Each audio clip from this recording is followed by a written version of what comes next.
قتل کا سارا شک تو سلامت علی پر جاتا تھا۔ اس طرح ہوا ہوگا کہ عباس شاہ اور شادو وہ بھٹے کے کھنڈر کے اندر ملاقات کے لیے گئے ہوں گے، اور اس ملاقات کا علم کسی طرح سلامت علی کو ہو گیا۔ وہ موقع پر پہنچ گیا۔ اس کو آتے دیکھ کر عباس شاہ وہاں سے کھسک گیا اور سلامت علی نے رقابت کے جوش میں آ کر شادو کا دوپٹہ اس کے گلے میں ڈال کر اس کو قتل کر دیا۔ یہ بھی محض میرا قیاس تھا، اور میں نے اس پر غور کیا تو مجھے خیال آیا کہ اگر سب کچھ ایسے ہی ہوا ہے جیسے میں نے سوچا ہے تو اس صورت میں عباس شاہ کو تھانے میں آ کر سلامت کے خلاف بیان دینا چاہیے تھا۔ وہ موقع کا گواہ تھا اور اس کی گواہی سلامت علی کو پھانسی کے تختے تک پہنچا سکتی تھی۔ پھر عباس شاہ کیوں نہیں آیا؟ یہ وہ سوال تھا جس کا جواب عباس شاہ ہی دے سکتا تھا۔ اب مجھے بڑی بے چینی سے سلامت علی اور عباس شاہ کا انتظار تھا۔ پہلے وہ کانسٹیبل آیا جو سلامت علی کو لینے گیا تھا۔ وہ سلامت علی کو ساتھ لے آیا۔ میں نے اسے کہا کہ وہ سلامت کو میرے پاس بھیج دے، اور اگر اس دوران دوسرا کانسٹیبل عباس شاہ کو لے کر آ جائے تو اس کو الگ کمرے میں اس طرح بٹھائے کہ سلامت علی کا اور اس کا آمنا سامنا نہ ہو سکے۔ کانسٹیبل میری بات سمجھ گیا اور پھر سلامت علی کو میرے پاس چھوڑ کر چلا گیا۔ سلامت علی اونچے لمبے قد کا جوان تھا۔ اللہ نے اس کو گھٹا ہوا جسم اور اچھی صحت دی تھی، مگر ایک خامی ایسی تھی جو اسے دوسروں سے کمتر بنا دیتی۔ وہ یہ کہ اس کے چہرے پر چیچک کے بڑے بڑے داغ تھے، جن کی وجہ سے اس کا اچھا خاصا چہرہ بدنما لگتا۔ فوراً ہی مجھے اس کی بات سمجھ میں آ گئی کہ شادو نے اس کو ٹھکرا کر عباس شاہ سے دوستی کیوں کی تھی۔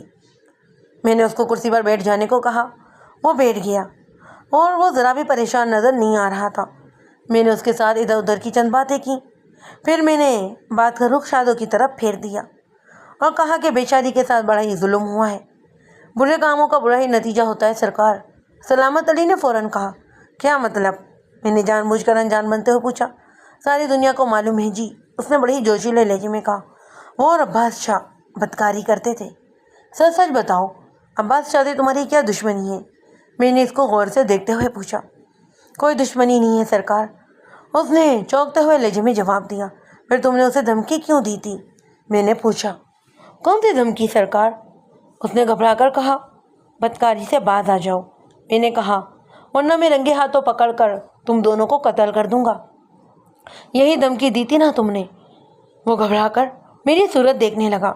میں نے کچھ کہنے کی کوشش کی، لیکن الفاظ یہ تو اس کے حلق میں ہی اٹک کر رہ گئے۔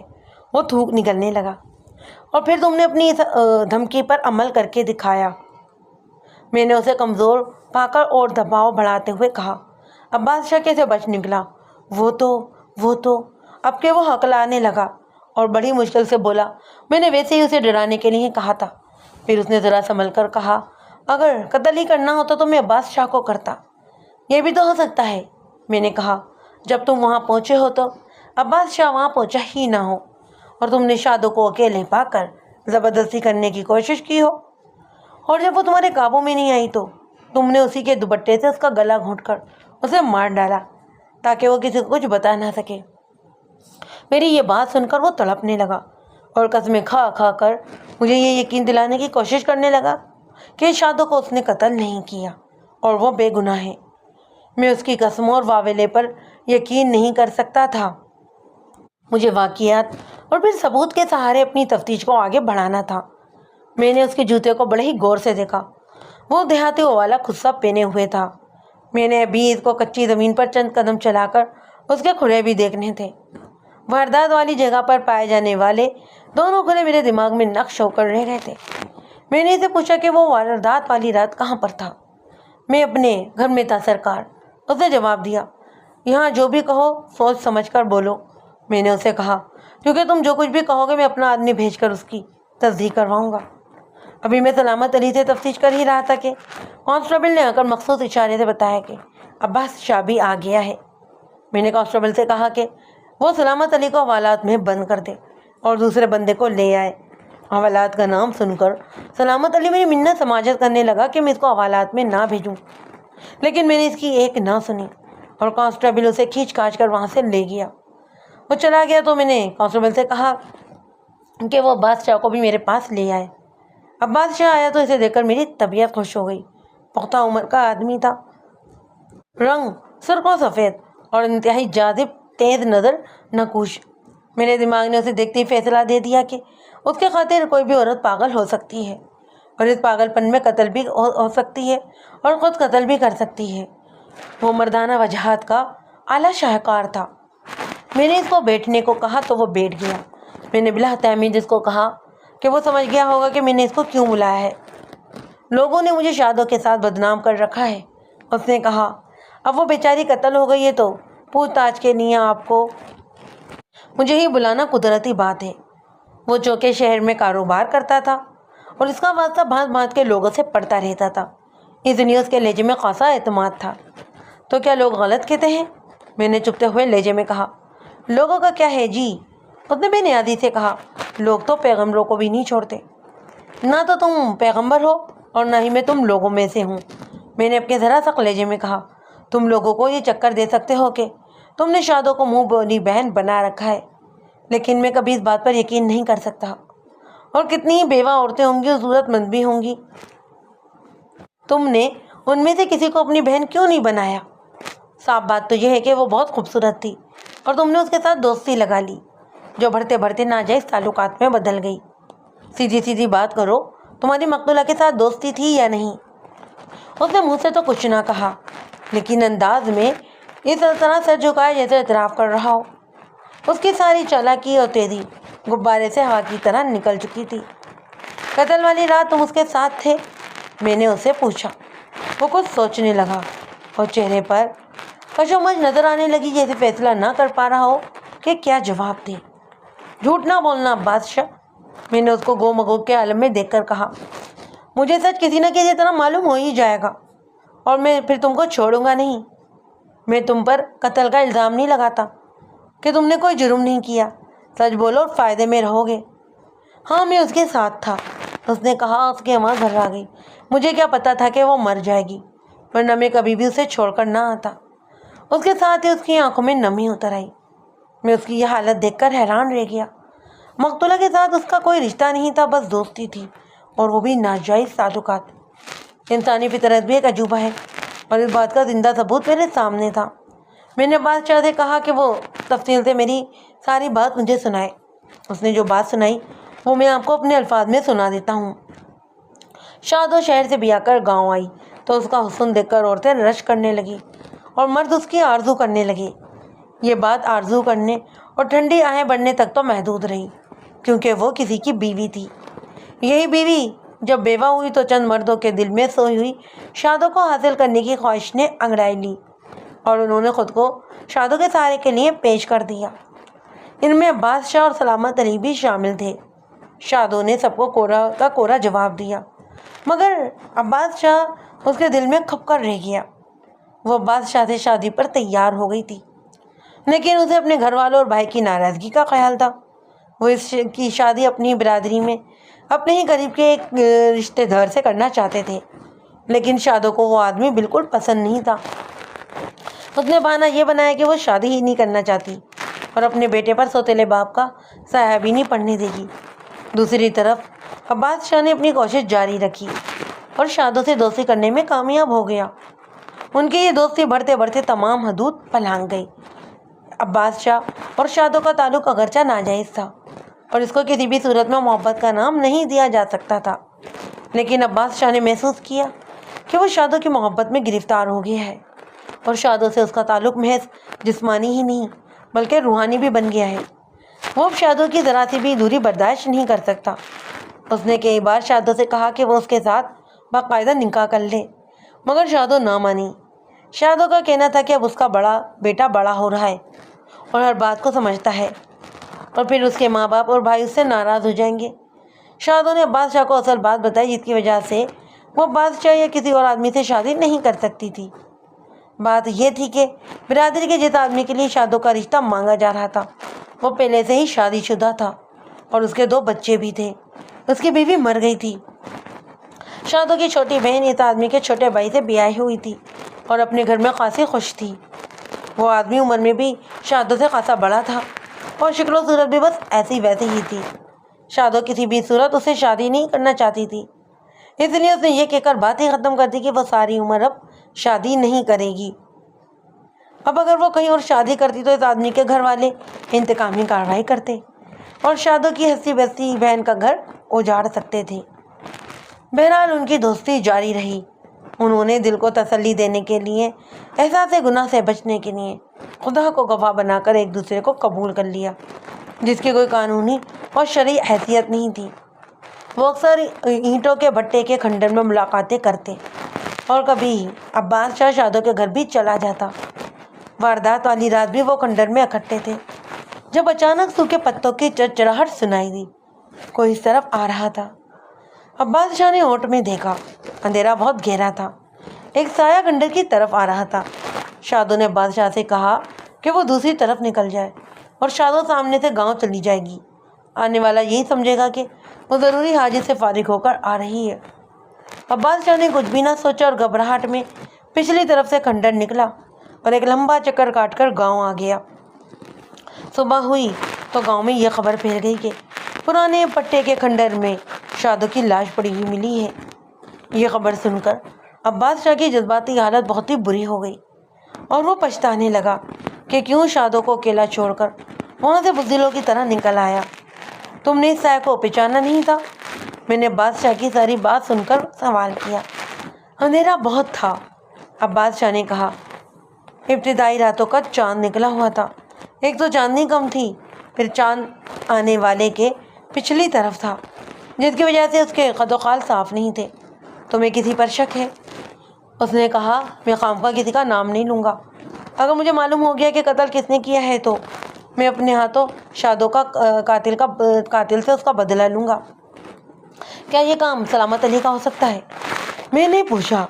اس نے تم کو دھمکی دی تھی کہ وہ تم دونوں کو رنگے ہاتھوں پکڑ کر قتل کر دے گا۔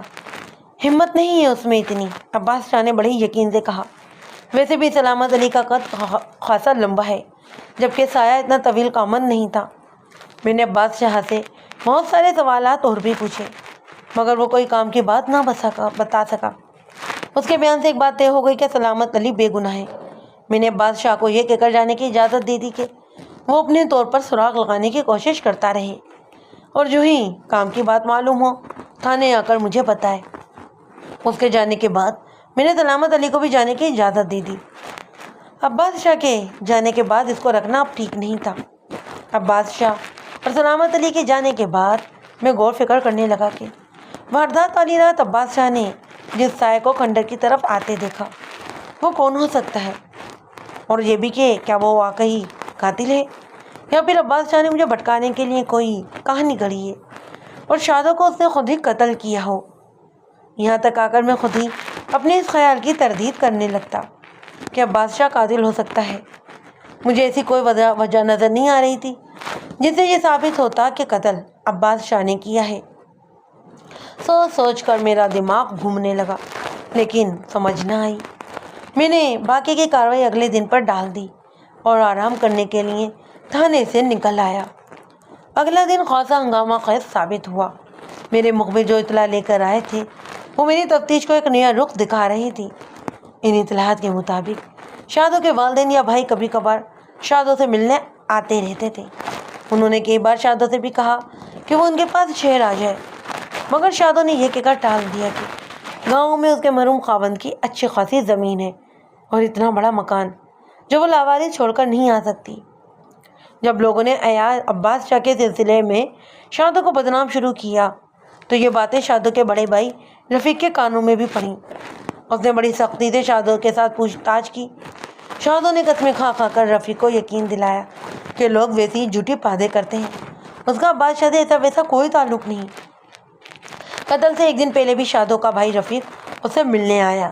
ان دونوں کے درمیان خاصی طلب کلامی ہوئی۔ رفیق نے شادو سے کہا تھا کہ اگر اسے معلوم ہو گیا کہ لوگ جو کہتے ہیں وہ سچ ہے تو وہ اپنے ہی ہاتھوں شادو کا گلا گھونٹ دے گا، اور پھر اگلی ہی رات شادو کا گلا گھونٹ کر قتل کر دیا گیا۔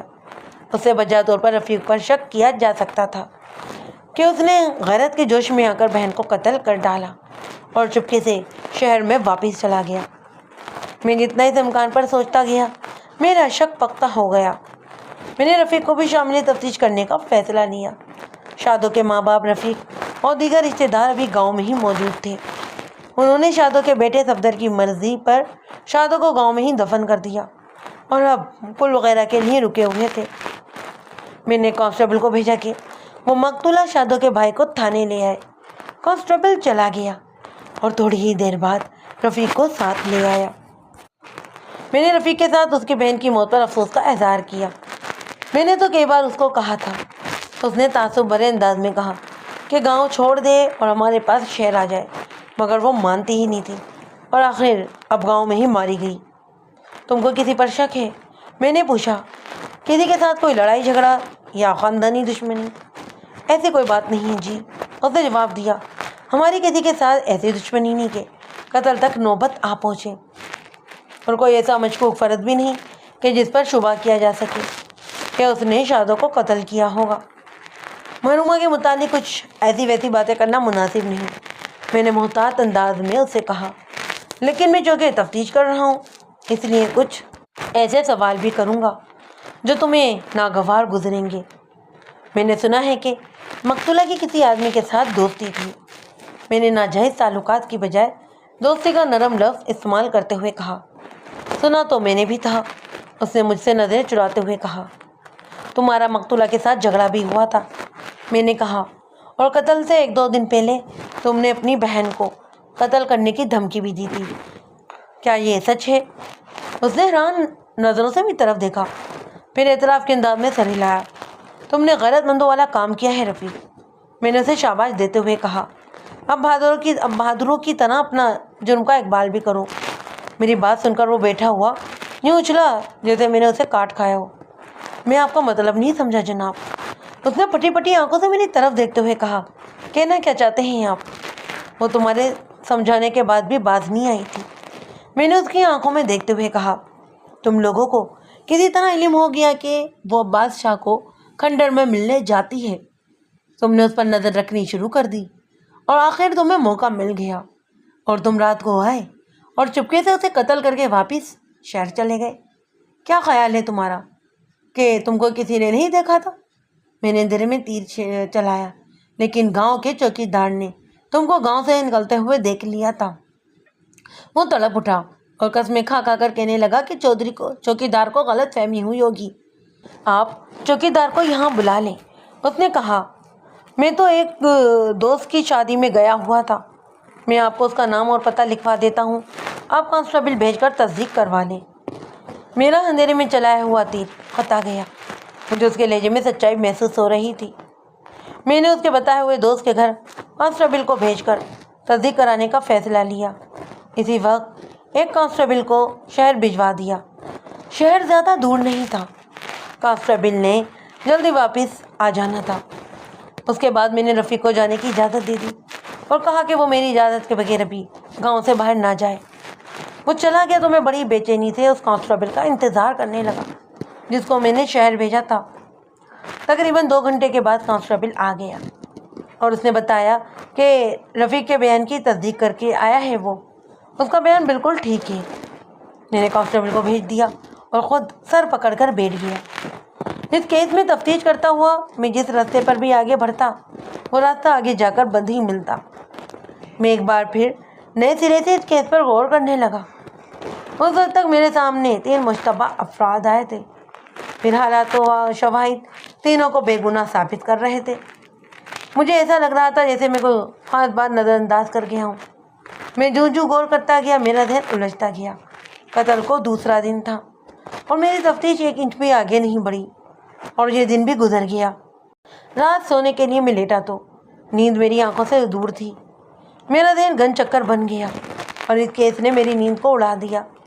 جانے رات کے کس وقت میری آنکھ لگی اور میں ایسا بے خبر سویا کہ کچھ خبر ہی نہ رہی۔ اس روز اگر تھانے سے ایک کانسٹیبل مجھے بلانے نہ آتا تو میں دوپہر تلک سویا ہی رہتا۔ میں بڑی مشکل سے اٹھا، نیند کا خمار ابھی تک طاری تھا۔ وقت دیکھا تو ابھی صبح کے 7 ہی بجے تھے۔ بڑی ہی کوفت ہوئی۔ میرا خیال تھا کہ شادو کے کیس کے متعلق کوئی اہم اطلاع ہوگی۔ میں نے سوچ لیا تھا کہ کانسٹیبل کی بات سن کر دوبارہ سو جاؤں گا اور تازہ دم ہو کر ہی اب تھانے پہنچوں گا، مگر کانسٹیبل نے جو خبر مجھے سنائی اس نے تو میری ساری سستی اور نیند ہی اڑا دی۔ اس نے بتایا کہ نمبردار یہ اطلاع لے کر آیا ہے کہ مقتولہ مقتولہ شادو کا بیٹا صفدر علی اپنے گھر میں مردہ پڑا ہوا ملا ہے۔ کسی نے اس کا گلا گھونٹ کر مار دیا اور میں ساری سستی بھول کر اسی وقت تھانے جانے کے لیے تیار ہو گیا۔ تھانے پہنچ کر میں نے نمبردار سے ساری تفصیل پوچھی۔ نمبردار نے بتایا کہ مقتولہ شادو کے قتل وغیرہ کے بعد سب لوگ اپنے اپنے گھروں کو چلے گئے۔ شادو کے ماں باپ یعنی مقتول کے نانا نانی اور ماموں نے کہا کہ وہ ان کے ساتھ چلے، مگر اس نے ان کے ساتھ جانے سے انکار کر دیا اور کہا کہ وہ بعد میں آئے گا، ابھی یہیں رہے گا۔ صفدر کی عادت تھی کہ گاؤں کے نوجوان لڑکوں کے ساتھ صبح سویرے کثرت کے لیے کھلی جگہ پر جاتا۔ اس صبح بھی اس کا ایک دوست اسے گھر سے بلانے کے لیے آیا۔ اس نے پہلے تو اسے آوازیں دیں اور دروازہ کھٹکھٹایا، لیکن کوئی جواب نہ ملا۔ اسے بڑی ہی تشویش ہوئی۔ اس نے دروازے کو دھکا دیا تو دیکھا وہ کھلا ہوا ہے۔ پہلے اس نے سوچا کہ شاید صفدر باہر نکل گیا ہوگا۔ اس کو معلوم تھا کہ صفدر گھر میں اکیلا ہے، اس لیے وہ اندر چلا گیا۔ اندر جا کر اس نے دیکھا کہ صفدر علی مرا پڑا ہوا ہے۔ وہ ڈر گیا اور سیدھا نمبردار کی حویلی میں چلا گیا اور ساری بات نمبردار کو بتائی۔ نمبردار نے اس کے ساتھ جا کر اپنی آنکھوں سے دیکھا اور اس کی لاش کو دیکھا، پھر باہر سے گھر کے دروازے کو کنڈی لگا کر تھانے چلا آیا۔ نمبردار سے ساری تفصیل سن کر میں نے 2 کانسٹیبل اور ایس آئی کو ساتھ لیا اور گاؤں چلا گیا۔ صفدر کا دوست جس نے پہلے لاش دیکھی تھی وہ ہمارے ساتھ تھا۔ ابھی گاؤں کے لوگوں کو اس تازہ واردات کا علم نہیں تھا۔ پولیس کو دیکھ کر وہ ہمارے پیچھے پیچھے آنے لگے۔ مطلوبہ مکان پر پہنچ کر نمبردار نے آگے بڑھ کر دروازے کی کنڈی کھولی۔ میں نمبردار کے ساتھ ساتھ اندر چلا گیا۔ نمبردار نے بتایا کہ لاش اندر کمرے میں پڑی ہے۔ میں احتیاط سے اندر چلا۔ ویسے تو پورے ہی گھر میں فرش کچا تھا، لیکن کمروں کے اندر گندی ہوئی مٹی سے لپائی کی گئی تھی، جس کی وجہ سے کسی بھی قسم کے کھرے کا نشان نظر نہیں آ رہا تھا۔ میں لاش کے قریب چلا گیا۔ جس طرح ماں کو قتل کیا گیا تھا، بیٹے کو بھی اسی طرح قتل کیا گیا۔ فرق صرف یہ تھا کہ مقتولہ شادو کو قتل کرنے کے لیے اسی کا دوپٹہ گلے میں ڈال کر بل دے کر قتل کیا گیا اور صفدر علی کے گلے میں پڑا رومال ملا تھا۔ ایسے بڑے رومال آپ لوگوں نے اکثر لوگوں کے کندھوں پر ڈلے ہوئے یا سر پر لپیٹے ہوئے دیکھے ہوں گے۔ ایسا ہی ایک رومال صفدر کے گلے میں ڈال کر گردن کے پچھلی طرف بل دے کر اس کا گلا کھونٹ دیا گیا۔ جس چیز نے میری توجہ اپنی طرف کھینچی وہ کانچ کی چوڑیوں کے ٹکڑے تھے جو ادھر ادھر پھیلے ہوئے تھے۔ میں نے جیب سے رومال نکال کر وہ ٹکڑے اکٹھے کر کے رومال میں ڈالے اور رومال جیب میں رکھ لیا۔ اس کے بعد میں نے بڑی ہی باریک بینی سے لاش کے ارد گرد کا جائزہ لیا، پر وہاں کسی بھی قسم کی بے ترتیبی نظر نہیں آئی اور ہر چیز بڑے ہی سلیقے سے اپنی جگہ پر رکھی ہوئی مل رہی تھی۔ مقتول کے جسم پر بھی کسی ضرب یا زخم کا نشان مجھے نظر نہیں آیا۔ اس سے میں نے یہ اندازہ لگایا کہ صفدر بے خبری میں مارا گیا ہے اور اسے قاتل کے خلاف کسی بھی قسم کی جدوجہد یا مزاحمت کا موقع ہی نہیں ملا۔ اگر کوئی ایسی بات ہوتی تو کمرے میں ایسے آثار موجود ہوتے۔ میں نے نقشہ صورتحال تیار کیا اور ضروری کاغذی کارروائی کرنے کے بعد لاش کو باقاعدہ قبضے میں لے کر پوسٹ مارٹم کے لیے بھجوا دیا۔ اس کے بعد میں نے بڑی توجہ اور غور سے صحن کا جائزہ لینا شروع کیا۔ وہاں مجھ کو کھرے نظر آئے اور ان کو دیکھ کر میں چونک اٹھا۔ یہ کھرے بالکل ویسے ہی تھے جیسے میں نے شادو کی لاش کے پاس دیکھے تھے۔ یہ ایک بڑی ہی اہم بات تھی اور اس سے یہ پتہ چلتا تھا کہ یہ دونوں قتل ایک ہی شخص نے کیے ہیں۔ اس واردات میں جو نئی بات سامنے آئی وہ یہ تھی کہ اب اس میں ایک عورت بھی شامل ہو گئی تھی۔ جب واردات سے ملنے والی چوڑیوں کے ٹکڑے اس بات کو ثابت کر رہے تھے کہ قتل کے وقت کوئی عورت بھی موجود تھی۔ اس نئے انکشاف سے تفتیش کا رخ ہی بدل گیا۔ مقتول کے دوست نے بتایا کہ صبح جب وہ آیا تو دروازہ کھلا ہوا تھا۔ میں نے اندر اور باہر سے تمام دیواروں کو اچھی طرح دیکھا، کہیں بھی کوئی ایسا نشان یا رگڑ وغیرہ نظر نہ آئی جسے اس بات کا اندازہ ہوتا کہ قاتل دیوار پر چڑھ کر اندر کودا تھا۔ قاتل دروازے سے ہی واپس گیا تھا۔ اس سے مجھے یہ بھی خیال آیا کہ قاتل جو کوئی بھی تھا مقتول اسے جانتا تھا اور اسے خود لے کر اندر گیا تھا۔ ضروری کارروائیوں کے بعد فارغ ہو کر میں ایک بار پھر نمبردار کی بیٹھک میں جا بیٹھا۔ اس واردات میں ایک لڑکی کی موجودگی سے مجھے امید ہو چلی تھی کہ میں جلدی اس لڑکی کا سراغ بھی لگا لوں گا۔ ہو سکتا تھا کہ مقتول کا کسی لڑکی سے دوستانہ ہو اور لڑکی والے وارثوں کو اس کی دوستی کا علم ہو گیا ہو۔ لڑکی رات کو چوری چھپے مقتول سے ملنے آئی ہو اور لڑکی کا بھائی باپ اس کے پیچھے آ گیا ہو اور اس نے غیرت کے جوش میں صفدر علی کو قتل کر دیا۔ میں نے یہ سب کچھ سوچ تو لیا، مگر پھر خیال آیا کہ شادو کے قتل کو کس خانے میں فٹ کروں گا۔ اگر قاتل ایک ہی شخص تھا، جیسا کہ ایک ہی جیسے خروش ظاہر بھی ہو رہا تھا، تو پھر سوال یہ پیدا ہوتا تھا کہ اسے مقتول کی ماں کو کیوں مارا۔ بہرحال میں نے مقتول صفدر کے دوست سے پوچھ تاچھ کرنے کا فیصلہ لیا اور اس کو اپنے پاس بٹھا لیا۔ میں نے اس کے ساتھ بڑی بے تکلفی سے باتیں کی اور اس کی جھجک اور پولیس کا خوف دور کیا۔ پھر میں نے اسے کہا کہ مجھے اس کے دوست کے قتل ہونے کا بہت افسوس ہوا ہے اور یہ کہ میں اس کے قاتل کو پکڑنا چاہتا ہوں۔ اس دوست کا نام ارشد تھا۔ مجھے تمہاری مدد کی ضرورت ہے۔ میں نے اس سے کہا، تمہارا دوست کسی لڑکی کے چکر میں مارا گیا ہے۔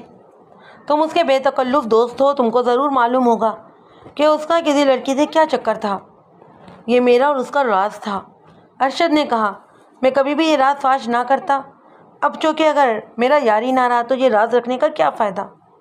گاؤں کے جلاہو کی لڑکی پروین اس پر مر مٹی تھی اور وہ دونوں چوری چھپے ملتے تھے۔ صفدر پروین کے ساتھ مخلص نہیں تھا اور محض وقت گزاری کے لیے اس کو محبت کا فریب دے رہا تھا۔ دوسری طرف پروین بڑی سنجیدگی سے مقتول کے ساتھ محبت کرتی تھی اور اس سے شادی کے خواب دیکھ رہی تھی۔ مقتول کے دوست ارشد نے مجھے مقتول اور پروین کی ملاقاتوں کے قصے سنانے شروع کر دیے، جن سے مجھے کوئی نئی بات معلوم نہیں ہوئی۔ میں صرف اپنے کام کی باتیں معلوم کرنا چاہتا تھا، اور کام کی بات یہ تھی کہ صفدر پروین کو چکر دے رہا تھا اور محبت کے نام پر اس کے ساتھ گناہ کا کھیل بھی کھیل رہا تھا۔ ارشد نے بتایا کہ پچھلے 1 مہینے سے پروین نے مقتول کو کہا تھا کہ وہ ان کے گناہ کی وجہ سے کنواری ماں بننے کے مراحل میں داخل ہو گئی ہے اور ابھی ابتدائی علامات ظاہر ہو رہی ہیں۔ وہ مقتول کی منت سماجت کرتی کہ جتنی جلدی ہو سکے اس کے ساتھ شادی کر لیں تاکہ وہ بدنامی سے بچ جائے۔ ایک بار تو وہ مقتول کے پیروں پر بھی گر پڑی۔ مقتول اسے مسلسل ٹالتا رہا۔ اس کا پروین کے ساتھ شادی کرنے کا کوئی ارادہ ہی نہیں تھا۔ ذرا غور کریں، ماں نے محبت کے نام پر غیر مرد سے ناجائز تعلقات قائم رکھے ہوئے تھے اور بیٹا بھی اسی کے نقش قدم پر چلتے ہوئے ایک لڑکی سے دوستی لگا کر شیطانی کھیل کھیل رہا تھا۔ مجھے شک ہی نہیں بلکہ یقین تھا کہ یہ دونوں اسی چکر میں مارے گئے ہیں۔ کیا پروین کے گھر والوں کو اس بات کا علم تھا؟ میں نے ارشد سے پوچھا۔ میں یقین سے کچھ نہیں کہہ سکتا، ہو سکتا ہے کہ انہیں شک ہو۔ میں نے یہ سوال اس لیے پوچھا تھا کہ دیہات میں ایسی بے غرض قسم کی محبتوں کی گنجائش نہیں ہوتی۔ ایسی جھوٹی یا سچی محبتوں کا انجام زیادہ تر لڑکے اور لڑکی دونوں کی موت کی صورت میں ہی سامنے آتا تھا۔ اس سارے معاملے میں مجھے مقتول صفدر کے قتل کی یہی وجہ نظر آ رہی تھی۔ میں نے ارشد سے اور بھی بہت سارے سوال پوچھے۔ میں نے ارشد سے یہ بھی پوچھا تھا کہ مقتول کا کسی کے ساتھ کوئی لڑائی جھگڑا تو نہیں تھا۔ اس کے جواب میں ارشد نے ایک واقعہ سنایا جو تقریباً 1 ہفتہ پہلے کا تھا۔ ہوا یوں کہ سارے لڑکے اکٹھے ورزش کر رہے تھے۔ ان میں ایک لڑکا گاؤں کے موچی کا بیٹا تھا جو بڑا ہی صحت مند تھا۔ اس نے کوئی ایسی بات کہی تھی جو اس کی اوقات سے بڑھ کر تھی اور اونچی ذات کے لڑکوں نے اس کو برا بھی بنایا، مگر کوئی کچھ بولا نہیں۔ پر صفدر خاموش نہ رہ سکا۔ اس نے موچی کے بیٹے کو طنزی انداز میں کہا کہ وہ اپنی ذات اور حیثیت دے کر بولا کرے۔ ہم نیچی ذات کے ضرور ہیں، موچی کے بیٹے نے کہا، لیکن بے غیرت نہیں ہیں۔ تم پہلے اپنی ماں کو دیکھو، پھر ہماری ذات اور حیثیت کی بات کرنا۔ اس بات پر تو صفدر آگ بگولا ہی ہو گیا اور دونوں گتم گتا ہو گئے۔ موچی کا بیٹا بھی کمزور نہیں تھا، اس نے برابر کا جواب دیا۔ دوسرے لڑکوں نے بیچ بچاؤ کروایا۔ صفدر نے کہا کہ وہ اس کمی ذات کو چھوڑے گا نہیں۔ اس نے میری غیرت کو للکارا ہے۔ بڑے ہی غیرت بنے پھرتے ہو، موچی کے بیٹے نے اس کو بولا۔ اگر غیرت ہے تو پہلے اپنی ماں اور عباس شاہ کو قتل کرو، ورنہ ڈوب کے مر جاؤ۔ موچی کے بیٹے نے بڑی سخت بات کہہ دی، لیکن اس کا صفدر پر بڑا ہی الٹا اثر ہوا۔ وہ جتنا بڑکا ہوا تھا اتنا ہی ٹھنڈا ہو گیا اور منہ سے کچھ بولے بغیر وہاں سے چلا گیا۔ اس دن کے بعد سے اسے چپ سی لگ گئی۔ ارشد کی بات سن کر اچانک مجھے خیال آ کہ کہیں ایسا تو نہیں کہ اپنی ماں شادو کو مقتول صفدر نے خود قتل کر دیا ہو۔ اس بات میں خاصا وزن تھا، پر مجھے خیال آیا کہ اگر ایسا ہی ہوا ہے جیسا کہ میں سوچ رہا ہوں تو پھر صفدر کو کس نے قتل کیا؟ جو کھلے مقتولہ شادو کی لاش کے پاس پائے گئے تھے وہی مقتول صفدر کے گھر کے صحن میں بھی موجود تھے۔ ماں اور بیٹے دونوں کو ایک ہی طریقے سے قتل کیا گیا، یعنی گلے میں دوپٹہ اور رومال ڈال کر پیچھے سے بل دے کر گلا گھونٹا گیا تھا۔ ان حالات میں اور شواہد سے ایک ہی بات پتہ چل رہی تھی کہ دونوں وارداتیں ایک ہی شخص نے کی ہیں۔ کون تھا یہ شخص؟ قتل کا محرک کیا تھا؟ یہ وہ سوال تھے جن کا جواب میں نے تلاش کرنا تھا۔ میں نے مزید سر کھپانے کی بجائے پہلے پروین سے پوچھ تاچھ کرنے کا فیصلہ لیا۔ میں نے نمبردار سے کہا کہ وہ کسی عورت کو بھیج کر پروین کو بلا لے۔ نمبردار نے حویلی میں کام کرنے والی ایک عورت سے کہا کہ وہ پروین کو کہے کہ اسے نمبردار نے اپنی حویلی میں بلایا ہے۔ وہ عورت اسی وقت چلی گئی۔ میں بڑی بے چینی سے پروین کے آنے کا انتظار کرنے لگا۔ مجھے امید تھی کہ پروین کوئی سنسنی خیز انکشاف کرے گی۔ تھوڑی دیر بعد وہ نوکرانی واپس آ گئی اور اس نے بتایا کہ وہ پروین کو ساتھ لے کر آئی ہے اور وہ اندر زنان خانے میں ہے۔ نمبردار نے اس کو کہا کہ وہ پروین کو بیٹھک میں لے آئے۔ نوکرانی چلی گئی اور پروین کو ساتھ لے آئی۔ میں نے دیکھا کہ وہ بڑی صاف رنگت کی مالک ایک نوجوان لڑکی تھی۔ عمر 16-17 سال کی تھی۔ چہرے پر معصومیت اور خوف ایک ساتھ نظر آ رہا تھا۔ معصومیت عمر کا تقاضا تھا اور خوف ایک باوردی پولیس انسپکٹر کا۔ میں نے نمبردار کو بیٹھک سے باہر جانے کو کہا تو وہ اندر زنان خانے میں چلا گیا۔ اس کے جانے کے بعد میں نے پروین کو اپنے پاس بلایا۔ وہ بڑی مشکل سے یوں چلتی ہوئی میرے پاس آئی جیسے اپنے قدم گھسیٹ رہی ہو۔ میں نے اس کو بیٹھنے کو کہا مگر وہ کھڑی رہی۔ اس نے میری بات ہی جیسے نہ سنی ہو۔ اب کہ میں نے ذرا سا کلیجے میں کہا تو وہ گھبرا کر فوراً بیٹھ گئی۔ وہ کوئی بے انتہا خوبصورت لڑکی نہیں تھی، بسامتی شکل و صورت اور صاف رنگت کی مالک تھی۔ اگر اس میں کوئی خوبی یا کشش والی بات تھی تو وہ یہ کہ وہ جوانی کی عمر میں تھی اور جوانی چیز ہی ایسی ہوتی ہے۔ میں نے سب سے پہلے اس کی کلائیوں کو دیکھا جن میں کچھ چوڑیاں اب بھی موجود تھیں۔ میں نے اس کو کہا کہ وہ اپنی کلائیاں آگے کر کے مجھے دکھائے۔ اس نے ذرا جھجک کر کلائیاں آگے کر دیں۔ میں جو دیکھنا چاہتا تھا وہ نظر آ گیا۔ اس کی گوری گوری کلائیوں پر چند سرخ سرخ خراشیں نظر آ رہی تھیں جو ٹوٹی ہوئی چوڑیوں کے نوکیلے سروں سے لگے تھے۔ چوڑیاں بڑی پیاری پہن رکھی ہیں، میں نے اس انداز میں کہا جیسے کوئی بے تکلف سہیلی دوسری سے کہتی ہے۔ لگتا ہے کہیں گرنے سے ٹوٹ گئی ہے۔ وہ ایک دم گھبرا گئی، پھر سنبھل کر بولی، ہاں میں گر گئی تھی۔ پھر اپنی کلائیوں کو دیکھ کر کہنے لگی، چوٹ بھی لگی اور چوڑیاں بھی ٹوٹ گئیں۔ کہاں گری تھی تم؟ میں نے پوچھا۔ وہ ایک دم گھبرا گئی اور جلدی سے بولی، ایک سہیلی کے گھر گر پڑی تھی۔ کون سی سہیلی؟ نام بتاؤ اس کا۔ وہ سوچ میں پڑ گئی۔ اس کا رنگ پیلا پڑ گیا۔ وہ کوئی چالاک ہوشیار لڑکی نہیں تھی، سیدھی سادی دیہاتی لڑکی تھی۔ اگر وہ ذرا سی بھی چالاک ہوتی تو کوئی بھی نام بتا دیتی۔ میں تمہاری سہیلی کا نام بتا دیتا ہوں، میں نے کہا، جس کے گھر تمہاری چوڑیاں ٹوٹی تھیں۔ یہ کہہ کر میں نے جیب میں ہاتھ ڈالا اور رومال میں لپٹے ہوئے چوڑیوں کے ٹکڑے نکال کر اس کے سامنے رکھ دیے۔ یہ دیکھو، میں وہاں سے تمہاری ٹوٹی ہوئی چوڑیاں اٹھا لایا ہوں۔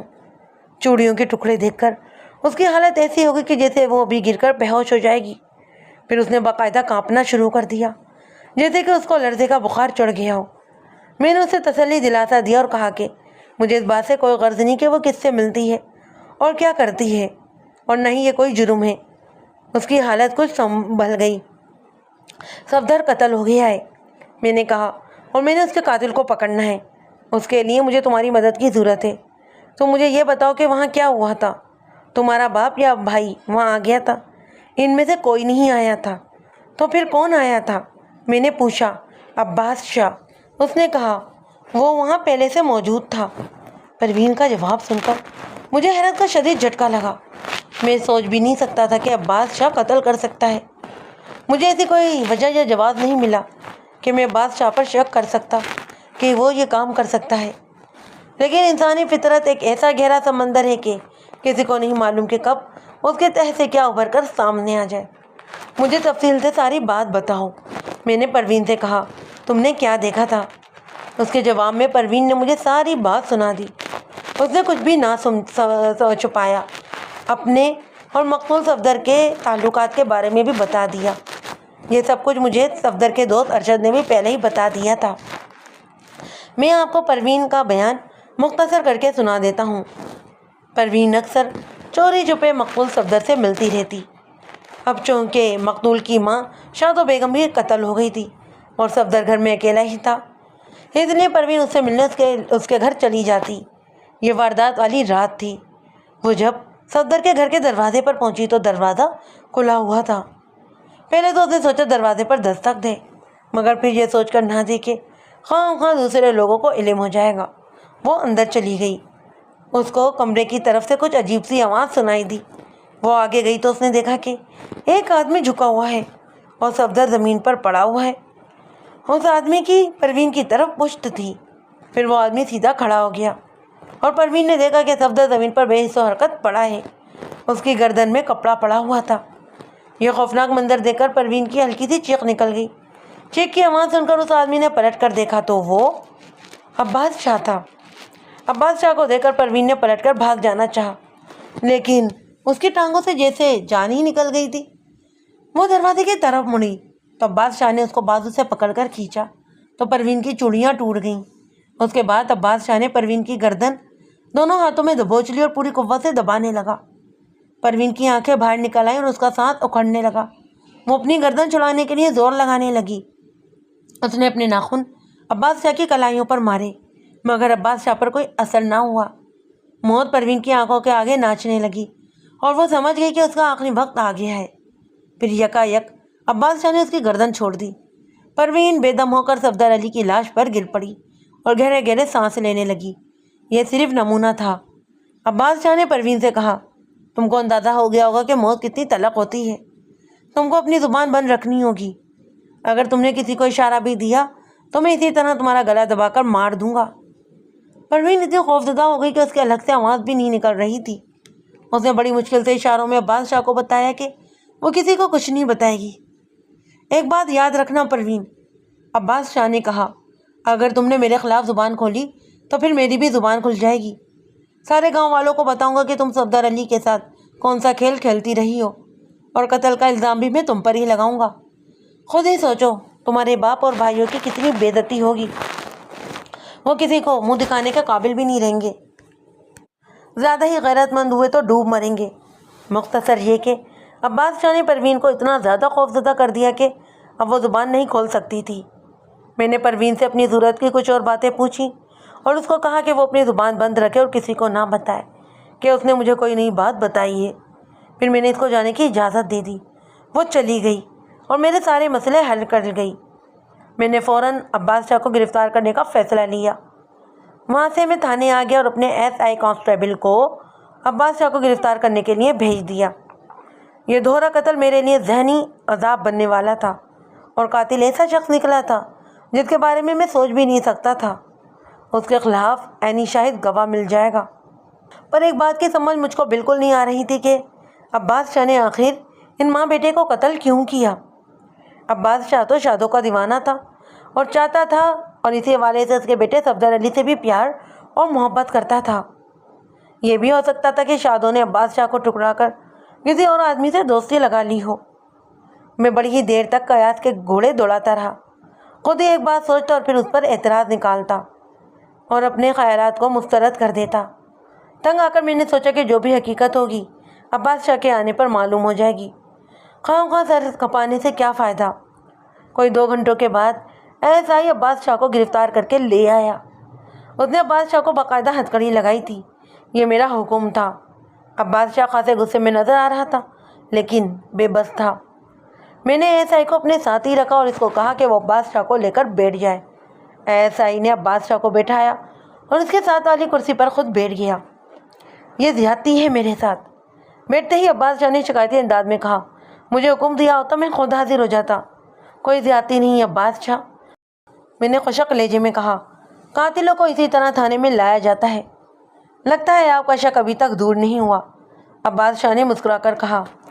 شک نہ کہو عباس شاہ، میں نے کہا، اب مجھے یقین ہو گیا ہے کہ یہ دونوں قتل تم نے ہی کہے ہیں۔ کہو تو ثبوت پیش کر دوں۔ میری بات سن کر وہ پہلے تو گھبرایا، لیکن پھر ہر مجرم کی طرح مجھے یقین دلانے کی کوشش کرنے لگا کہ وہ بے گناہ ہے۔ میں نے اسے کہا کہ وہ اپنی آستینیں اوپر کر کے اپنی کلائیاں مجھے دکھائے۔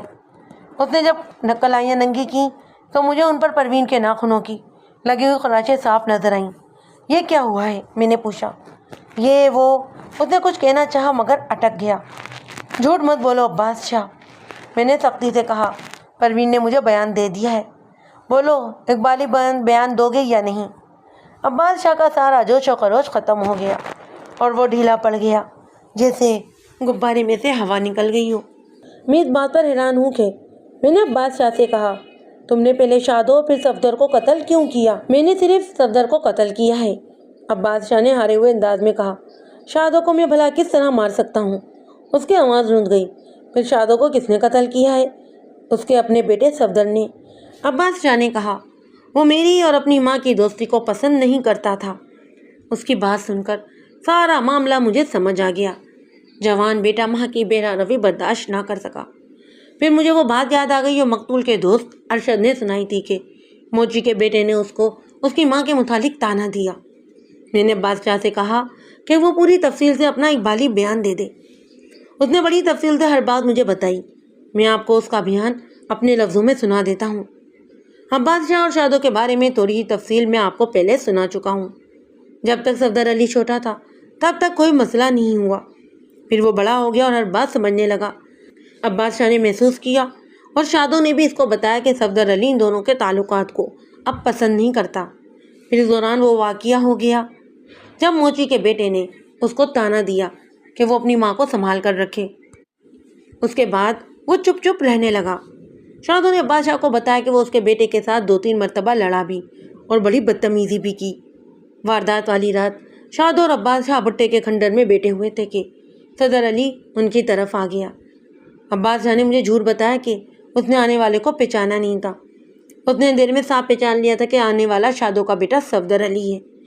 شادو نے عباس شاہ سے کہا کہ وہ پچھلی طرف سے نکل جائے اور وہ اپنے بیٹے کو سنبھال لے گی۔ عباس شاہ وہاں سے نکل کر گاؤں آ گیا۔ پھر صبح خبر ملی کہ شادو قتل کر دی گئی ہے۔ وہ سمجھ گیا کہ غرض مند بیٹے نے ماں کو قتل کر دیا ہے۔ اسے شادو سے بے پناہ محبت تھی۔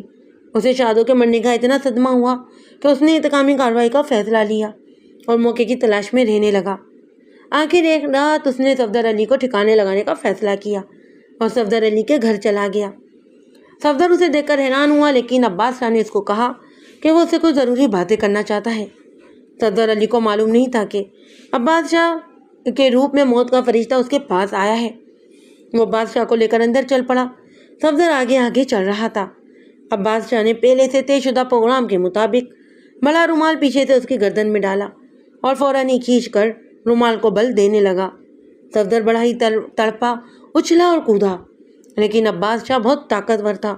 اس نے صفدر کو اٹھنے ہی نہیں دیا اور اس کی کمر پر ایک پاؤں رکھ کر اسے زمین پر دبائے رکھا۔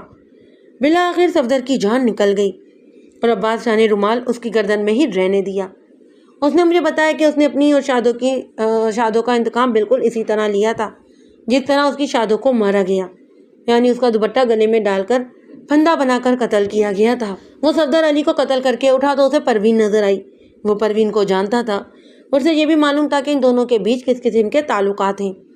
اس کے بعد جو کچھ بھی ہوا وہ میں پروین کے بیان میں آپ کو سنا چکا ہوں۔ اپنا بیان دینے کے بعد عباس شاہ بچوں کی طرح پھوٹ پھوٹ کر رونے لگا۔ اس کو شادو سے بہت زیادہ پیار تھا اور وہ اس کے بیٹے سے بھی بہت پیار کرتا تھا۔ میں اس کی جذباتی کیفیت کو سمجھتا تھا۔ وہ بہت بڑے جذباتی حادثے سے گزرا۔ میں نے کیس مکمل کر کے عدالت میں بھیج دیا۔ عباس شاہ اپنے بیان پر قائم رہا۔ میں نے عینی شاہد کے طور پر پروین کی گواہی بھی دلوائی۔ اس وجہ سے پروین پورے علاقے میں بدنام ہو گئی۔ عدالت نے عباس شاہ کو سزائے موت دی۔ اس کے وکیل نے اس کو کہا کہ وہ اپیل کرے، لیکن اس نے انکار کر دیا۔ دراصل اسے شادو کے بغیر زندہ رہنے کی کوئی خواہش ہی نہیں رہی تھی۔ اس واقعے کا ایک افسوسناک پہلو یہ بھی ہے کہ پروین نے صفدر کی موت اور پھر بدنامی سے دل براشتہ ہو کر نہر میں کود کر خودکشی کر لی۔ اس کا مجھے ہمیشہ افسوس رہے گا، لیکن یہ میری مجبوری تھی کہ اس کی گواہی مجرم کو سزا دلانے کے لیے بہت اہم تھی اور میں نے ہمیشہ قانون کو مقدم سمجھا تھا۔